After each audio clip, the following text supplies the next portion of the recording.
So Martell Holt chimed in on Tasha K's post today, and he says, all this time y'all thought she was the victim.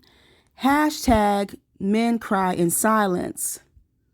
But I think Martell has forgotten that children cry in silence too, and it just seems like his fragile narcissistic ego is more important than his children, their mental health, their well-being. I am just dumbfounded at the fact that he continues to keep this going. But in the comments under Tasha K's post, many people have expressed their feelings of how they really don't care about what he has to say. Melody's makeup artist, Jay Taylor, he chimed in and he says, "Child, if it is anything before 2020, who cares? This man is unhinged and has consistently shown the public who is, was, and is. We are not going to sit here and believe this man was abused. He is a walking provoker, and how she decides to respond is warranted based on his behavior. I've never seen someone who cheated and got a baby be so angry. Just build a new life with your new family. At this point, we all want peace. Move on, it's over." It seems that his decisions are never centered around his children, which is true. And he says Melody's children will suffer great emotional trauma after this. He then goes on to comment, why didn't he file a police report? Why were the authorities never called? Somebody said, well said, no one cares. Whatever response he got to what he did to her was justified and he deserved it. Now, someone responded to Jay, and they basically said that Tasha K was going to exploit anybody for some clicks and views. And at this point, that Martell was reaching for any and everything to stay relevant. She says, I hope her pages get took and shut down the moment that she plays the video. And many people have asked this question. Someone asked, why didn't he show all this proof to the courts during the custody case? Why show YouTube? We can't help him. This is his last ditch effort. When this fails, he's going to be a walking time bomb. Other people have said that he was an embarrassment to the OWN network, Huntsville, his children, and anybody that was affiliated with him.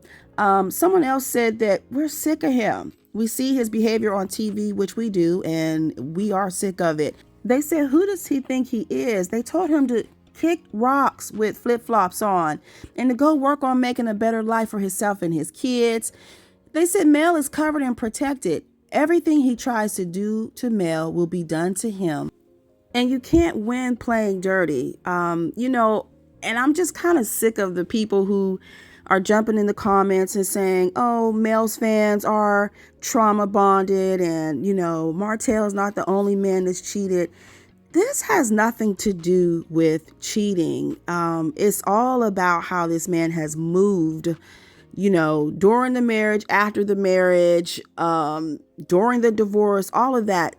The stalking, the constant harassment, the sending flowers, following people while they're going on dates. This has a lot to do with that. And the revenge this has nothing to do with him cheating.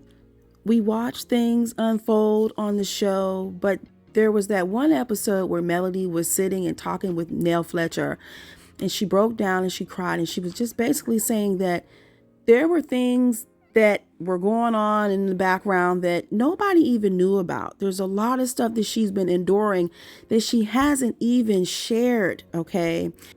And the fact that some of what she has been through has been publicly displayed is the reason why it's publicly discussed. And like Melody said in her podcast interview with Carlos King, when does it stop, you guys? It just keeps going on, and he just won't leave her alone. And so I think it's good to be brought to the forefront so people know exactly what she's dealing with. How many times I sat back at times and tried to keep my mouth closed and see, you think if I don't say nothing, it'll die down. They'll leave me alone, just please leave me alone. But I also have a breaking point too, where I'm like, okay, they ain't leaving me the hell alone. It just keeps going. It's just just going and it's just going. And it's like, when is enough enough? And when do we stop funding the madness? That's the other concern. Like, when do we stop funding the madness? When does, I've been doing this interview with you, Carlos, but I'm going to keep it a buck. I don't remember the last time I sat down and even did an interview. Like, real talk. So I film for the show, but I'm not out here thinking of ways to degrade people and come at people and everybody interview me so I can talk down about everybody. I ain't on that kind of time. Like, life is too short. Life is too short. I got too much in my purpose to be focusing on that's not my focus. So when I have this person that continuously attacks. So when does the madness stop? And when does the funding stop for this type of madness? But drop down in the comments. Let me know your thoughts about this, you guys. As always, I thank you all for watching and listening, and I'll talk to you in the next video. Please give this one a thumbs up and be sure to hit the notification bell so you never miss an update from What's Happening.